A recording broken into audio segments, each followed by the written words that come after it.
Okay, it looks like I do have some audio, and this is going to be the week 6 lecture that we're doing here today. And I'm going to share 20, maybe 30 minutes the most of some resources that I have for you, and then I'll spend some time tomorrow on a supplemental lab.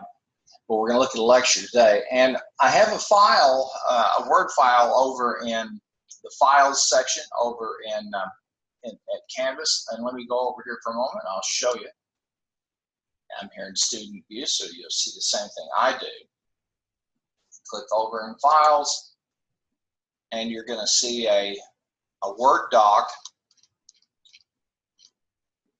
and it's called Week 6 Supplemental Lecture Links.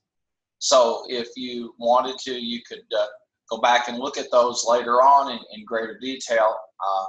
They are a very, very good set of things that have some themes that we've been talking about all along. Now, I'm going to go ahead and go to my desktop for just a moment. And I have the links and the titles of those articles or resources there for you. So I'll open this up here. I'll put this down. And here it is, the Week 6 supplement. You can see I have a lot of stuff on my computer. Here it is. Now I'm going to use this document, and of course I'll be able to link on it or throw it into a browser window and go over. I'm going to start very first, as we've talked about last night in class, or in our lecture, Week 6 lecture session. We talked about the growth of the Internet of Things and how that's really manifested itself in a lot of ways. And probably the most visible way is the use of technology in vehicles and this quest for the so-called driverless car. And here is a link from New York Times Online talking about, it's an article that discusses Michigan's efforts, Ann Arbor, to become a driverless car hub, and I'll link that over to you. And you can see it's from the Business Day section of the New York Times, July 9th, and how Ann Arbor, Michigan, primarily folks at University of Michigan and then automakers, are trying to develop motorist cars and become the place where these are developed. And as you saw there just a moment ago, here are a couple of other links talking about the future of European transit and driverless and utilitarian cars. This is an interesting article right here. I think you can click on it and you'll want to see it, what self-driving cars see. And this whole idea that we're using database applications to basically take a slice of the world and slice and dice and drill down, drill across. A driverless car does the same thing. It has a sense of surroundings and runs queries. Senses, just like you and I have a sense of our surroundings, and we look around and react to things. So I think that one out of wheels, what self-driving cars see, would be a very interesting article for you to take a look at. I'm going to go back in here, and the next one is a new thing that's happening. This is a thing called geo filters or geo stickers.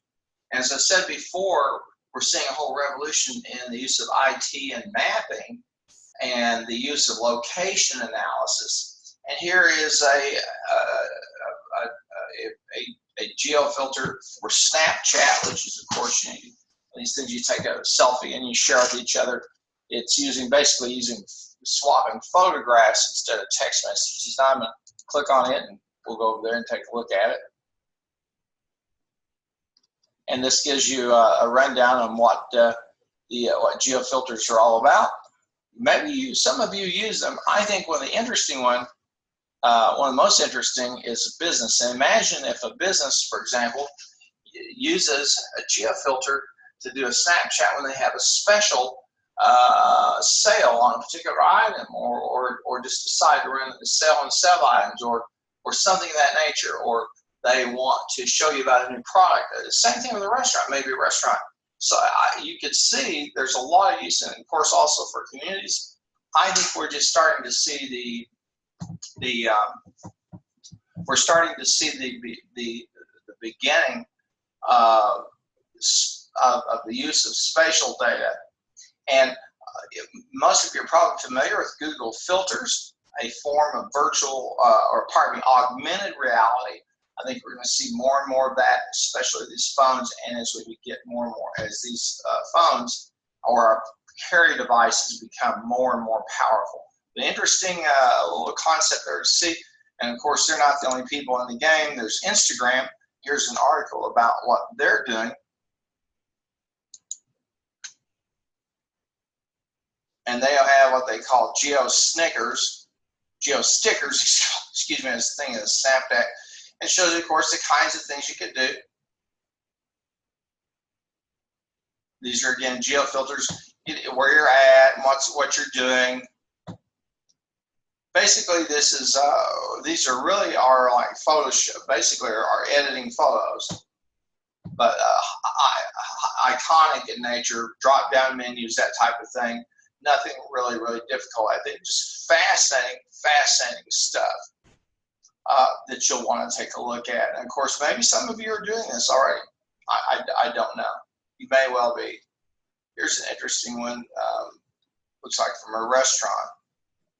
But you can see this is going to become as commonplace. This sharing of videos and sharing of pictures is now as commonplace as it used to be, where we would share text messages or we'd share emails, and now as it gravitates to videos, where you're showing an entire situation. So the messages are much richer, and those are very amenable to a lot of augmentation. So I thought it was a couple of things, and again, these are operating on a database type of approach, where we have a picture and then we layer stuff on that picture, just like with mapping and location analysis. We have a map and we layer stuff on top of it. So I think it's something well worth taking a look at.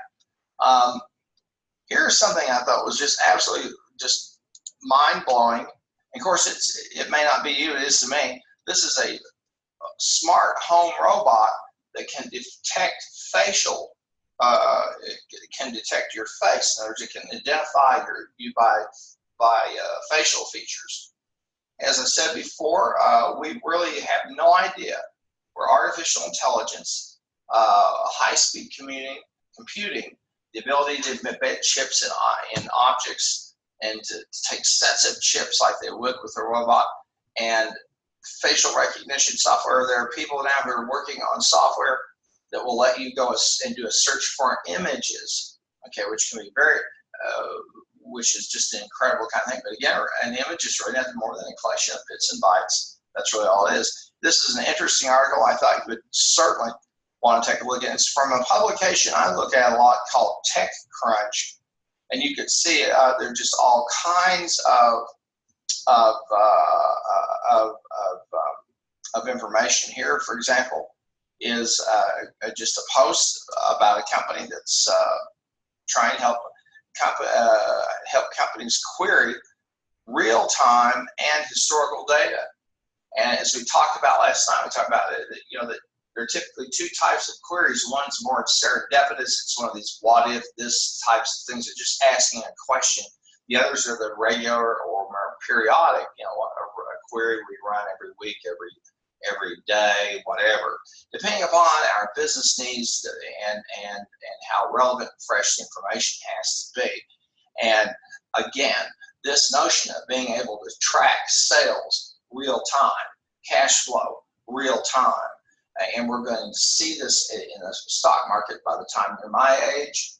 Companies, the idea of an annual report will really be nothing more than just to look at any variations, because you'll be getting, we really do have real-time data now, just essentially, and companies will have the ability to post a daily report just as they do an annual report. It's going to happen, and that's really going to that's really going to speed up things. But I thought this was very interesting, and of course you can see there's a lot over here in TechCrunch. It's a fantastic resource, and I think it's good for you just as a working manager to kind of stay on top of what's going on in IT and what people are doing with it. Again, all types of interesting, but I thought this was just a fascinating article, and they even have a little 3-minute video, 2 minutes and 52 seconds, where you can look at the you can see that thing operate. It's just incredible. And plus, it's also trained to respond to certain commands. And it's no different. You're probably used to now. You drive your car, or you have your Apple or your Android, and you say, Google, find the baseball scores, or you're in the car and you say call and then give the number. You got to understand, you're using artificial intelligence on a form of it, and we're just going to see this become more and more embedded in objects, and we're going to see more and more objects that are created to interact with us like we do ourselves, primary, i.e. a robot. And I think it would be useful for you to go back and I think it'd be really interesting to go over to Amazon's, find some books on robotics and robots and what's going on. They've been popularized so much, and there tends to be some naivety about these devices, and then there also tends to be some complete and utter rejection. But we've got robots that make things. We've got robots that go and kill people. They're called drones. We have devices that can do incredible things, and this is really bringing us to the border, if we're not there already, with some real questions about ethics and what kind of society we have and who controls those things. So I think it's an interesting, very, very interesting article. And of course, again, TechCrunch has so much stuff, and the little video there is really something that will get your attention. Now,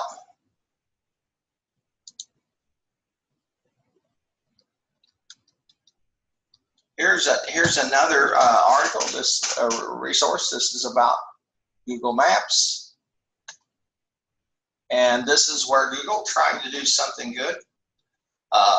Google Maps lets users add wheelchair accessibility details.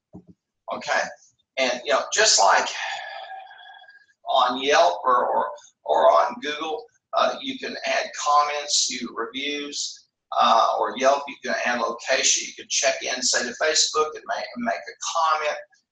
This is again one of these things where we're almost crowdsourcing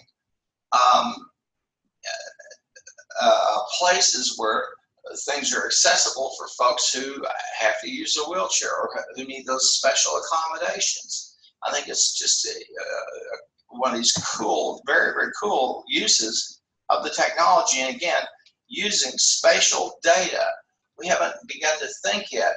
And when we start to see the world around us as a database where we can layer it and understand it, then we really have something. And I can't emphasize that enough to you in terms of understanding where all this technology is taking us. Now, again, there's again, I'm over here in TechCrunch, and of course you can see that we've got a lot of interesting some other articles. Here's one about ethics in IA, and again, TechCrunch covers is technology. IT is their thing, and you'll want to take a look at that. I thought it was interesting that they have an article here about StationF, which is a mega campus for entrepreneurs and for startups. And we're seeing this we're seeing this occur, and this is this phenomena is a new one where we're seeing, it's not that new, but it's relatively new, where we're seeing they used to be called small business incubation centers or incubators. And I worked on one when I was at Southeast Missouri State University. We had a small business incubator. Really what it was is just some office space with some chairs and desks where entrepreneurs could have a place to house their records, to work, etc., have a phone line and all that, so they didn't have to invest money up front for offices and that type of thing. And we had an answering service for them and all that business, so it seemed very professional. We're seeing this, now we're seeing this campus for startups.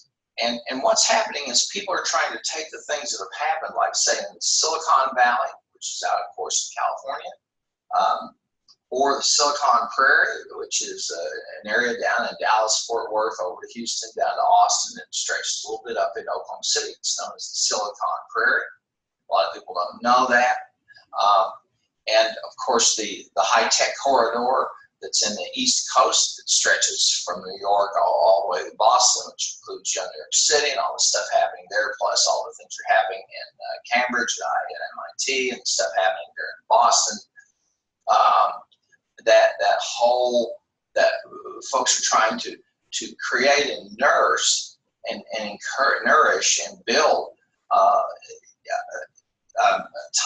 startups and providing them space and providing them other types of support. And these are ways that folks are trying to grow their local economies. It's an interesting article, well worth taking a look at. This is, and to be honest with you, it's not too much different than what has gone on for the past, say, 50 years, 60 years. Well, probably the last 70 or 80 years, where we saw large enterprises in the United States build research and development centers, and probably the most famous would certainly Google. Their Google Labs is very famous, but probably one that's been the most significant has been what was known as Bell Laboratories from the old from the old Bell telephone system, which later became AT&T and AT&T's labs. I would say probably maybe IBM. These are places that have a lot of innovation and an environment where people can come in and be creative and work. This is something I thought you would say. I didn't think it'd be a surprise to you, but I think it is worthwhile. It certainly is of importance to us. And it's the advent of on-demand audio streaming. Now, you and I are used to that now when we binge watch TVs or we binge watch movies. I go to Cox and we have Cox cable, and I use the Cox on demand to binge watch a bunch of shows. And you go to Hulu and you can binge watch all the episodes of whatever Game of Thrones or whatever interests you, or you can binge watch a bunch of movies that are related. You can record them. This notion of live streaming really has some potential for businesses. And think of it for a moment. Think how cool it would be if you go and you place an order online for your food, and you can click on a link and go over and see the kitchen where your food's being prepared for your takeout. Or think about how cool it would be if you buy a new TV, okay? And so you order the thing and you see it maybe have live streaming of the thing being shipped as it's on the way to you, and maybe you get a little travel log where you see it came from South Korea and get some shots out in the Pacific, or you have a live streaming of company meetings. Who knows? But this technology where we're able to stream things out, we've seen these in the Arab Spring. We've seen them with all these issues around the interaction of the police with the community, where literally we have stuff happening in real time. this is a real game changer. Just think if you know how cool it'd be if you buy a car and you have it manufactured and you can see it as it's being built, or you can go take a look at it as your house is being built. And there's just so many possibilities here that we really don't know. And again, to alert you to that, because the technology is going to open up some new businesses and some new approaches or new ways to connect with customers, some new ways to do customer relationship management or manage our relations with our business partners. We're doing that right now using this Zoom. I'm just doing a screencast. Right now I've got some of you, 13 of you strung all over Oklahoma and then up in Kansas. I think we have some people in Texas. We may have 1 or 2 people overseas. I have to go back and take a look. We're not all sitting in a classroom. You're not all sitting here looking at PowerPoint. You're looking at my screen. I'm here, you're all out there, and you'll see this on demand. Okay. You notice how I've chunked out. You've been going to class, some of you taking 4 hours classes. Notice how I've chunked this out. I've been able to do this because I can stream this video on demand to you. That's why I do the supplemental lab lecture. The same thing with the recording. I'm just applying it in education. So some interesting stuff to think about there. Now, here's one, and this involves a company we did a case study on, and this is Roche, which has just bought an application called My Sugar. And as you can see here from the screen, it's an application that you can put on your smartphone. And you'll remember that we did the Roche case, and that case study, and it was back there over on pages 41 to 43, way back, I think back in chapter, if I'm not mistaken, way back in chapter 1. And this was the case that dealt with Roche and their use of technology in terms of searching for new types of drugs and developing new types of drugs. Roche is a pharmaceutical. Well, here's an application they can use. They can use this in testing of their patients. They can, who knows, the different ways they'll use the data that they'll be able to collect from a smartphone. Okay, and I'm convinced that one of these days that your annual checkup will probably be nothing more than you'll do an annual checkup by remote. In other words, you won't go to the doctor's office unless the doctor sees something. I think what's going to happen is doctor's visits will almost probably become obsolete, or they'll become, when there's an intervention that needs to occur, not where you sit in an office and wait for somebody an hour and a half to come and monitor your heart rate or get your blood sugar work up and all that. I'm convinced that one of these days you'll be able to do that. Maybe do your sample, send it, etc. There's probably stuff like that happening now. But I thought it was quite interesting that Roche, they paid a good chunk of money, $100 million, okay, to get in and use this application called My Sugar. And of course, diabetes is a huge problem, and one that folks like Roche Pharmaceuticals are very interested in. And again, and as we know there, Roche are really trying to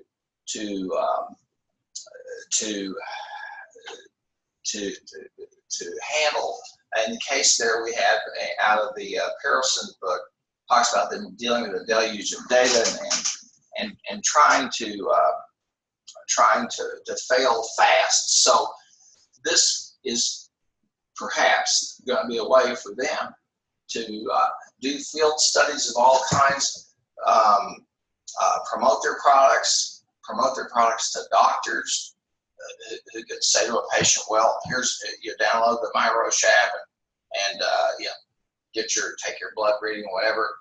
We just don't know. We're going to see more and more of these kinds of things. And I thought it was interesting for you I thought it'd be interesting for you to see, especially since we have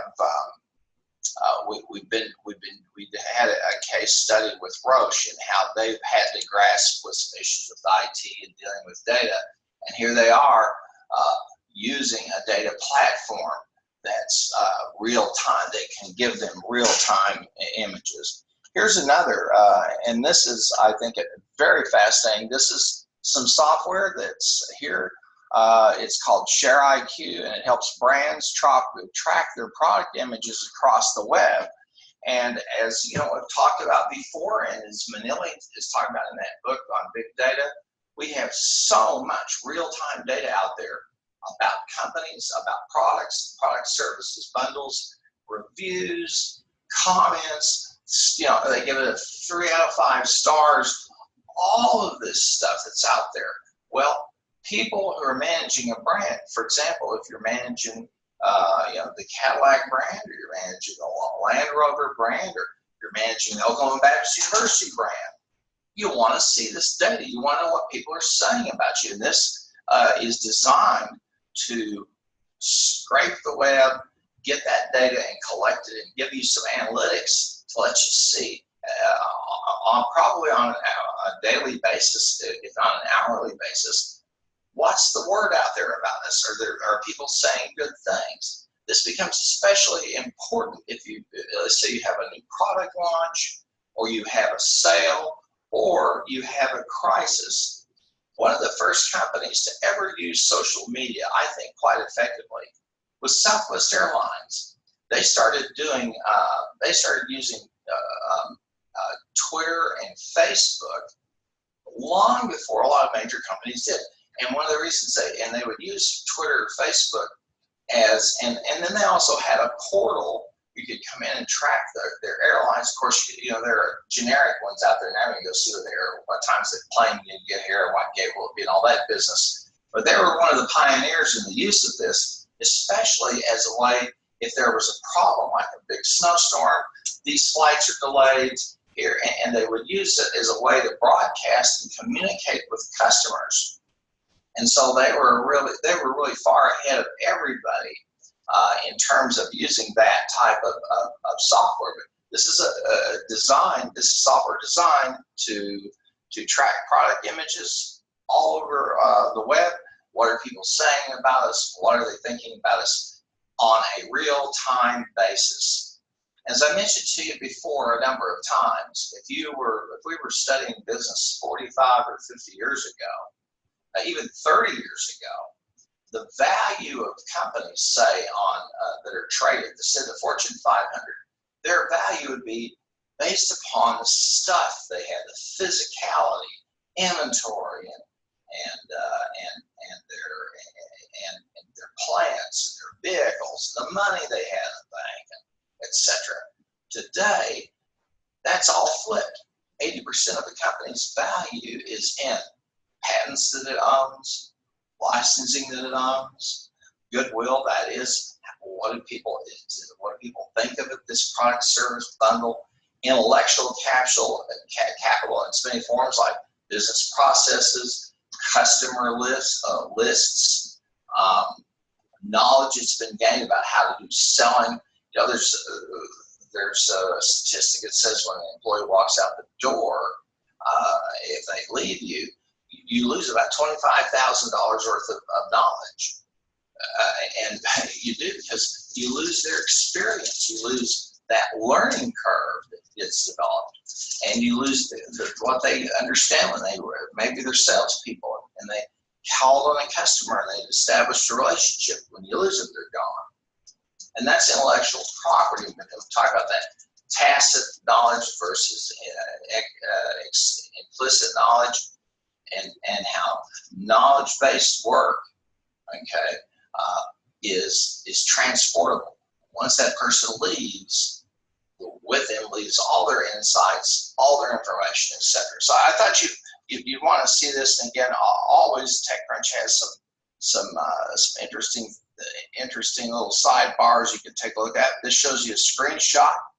This is also, this is a dashboard concept, and I want to make sure you saw that. You can see here they're showing you the dashboard that you'll be seeing. That was the same thing we saw back in the My Sugar.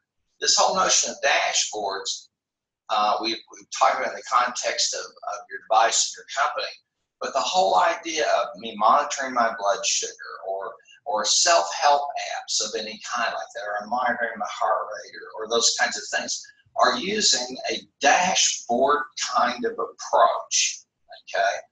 And so that's why, and dashboards are means by which we get key performance indicators out there to people. And we're seeing this work not only for managing a company, but for managing your health.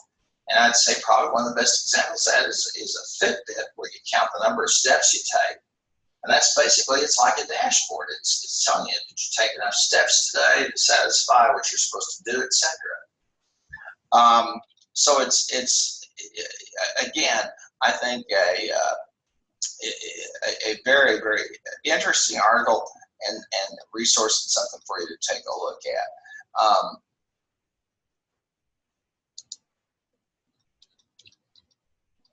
We've also talked in this week, or this week, you looked at the costs of IT and financing IT, and this is a little publication that I get through an RSS feed that comes to my email. It's Computer Economics, it's Research Bites, and they give you the latest on what's going on in terms of the finance and the costs trends in IT. And it's always some good stuff to take a look at. IT is a significant investment for a company, and most companies don't do a good job of handling it. And so these folks are dedicated to that whole proposition. And there are all kinds of things about outsourcing, worldwide trends, best practices. They give you some free sample pages. This is a subscription service if you want the full thing.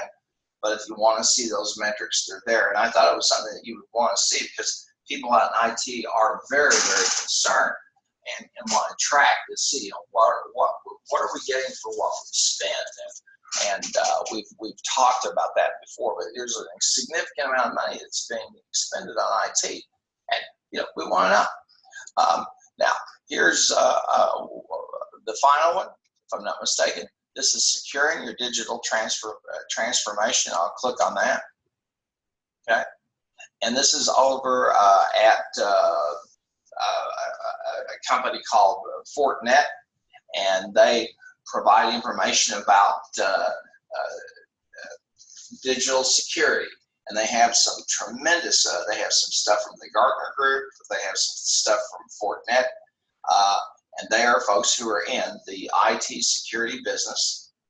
And I think if you wanted to take a deeper dive and look at some of their findings, you can see that and some of the trends in end user security spending, just as some supplemental and updated information to what you've got in terms of the issues of security.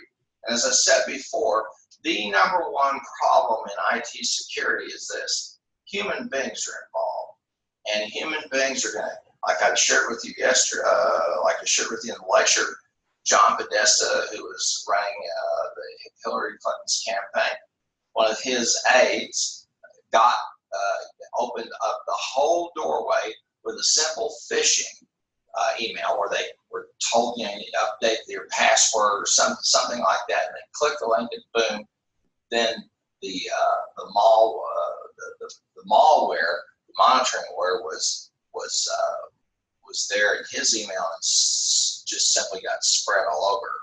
And and we talked also about some of the uses of some of the things that have been done, like Stuxnet that was used to disrupt the Iranians in their nuclear program. And we've talked also about some of the techniques that have been used to try to slow down the North Koreans in their development of intercontinental ballistic missiles. And of course, the news is full of, and it's interesting how the news is full of the Russians hacked our election, and all the controversy and all of these investigations. Every day there's something in the news. Let me say this. I this is something that's always been of interest to me, and I've watched this. And early and back in the 1990s, there was a little country called Georgia that was on the border of what was then the Russian Federation, and Georgia was the home of Stalin. Okay, Georgia was a little independent state, and Russia decided they wanted Georgia back as part of them, and so they launched a cyber campaign.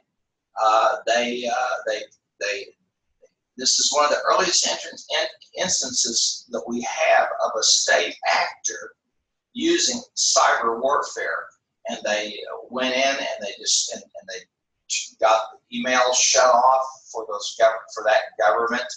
They posted things on websites that were basically what now today we call fake news. They're the masters of this. They did it, and they disrupted that country. And then Georgia decided to become part of the Russian Federation, and just as what has happened with Crimea. Crimea, of course, being of strategic importance to the Russians because it's a warm weather port. A lot of people don't understand this. So this thing about computer security and IT security is we just haven't even touched the depth of it. And again, as you see, we've covered a lot of material here. This is an IT course. This is a survey course.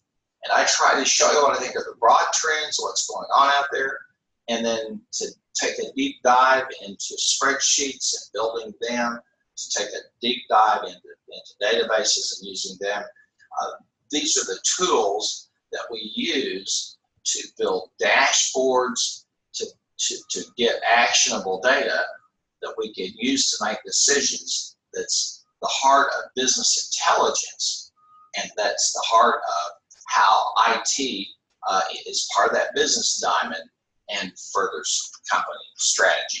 Well, that's pretty much it. I think we've probably gone 20 minutes, maybe 30 minutes at most. This was the supplemental lecture for today, for week 6. And I'm gonna pause the share, and then I'm gonna stop the recording.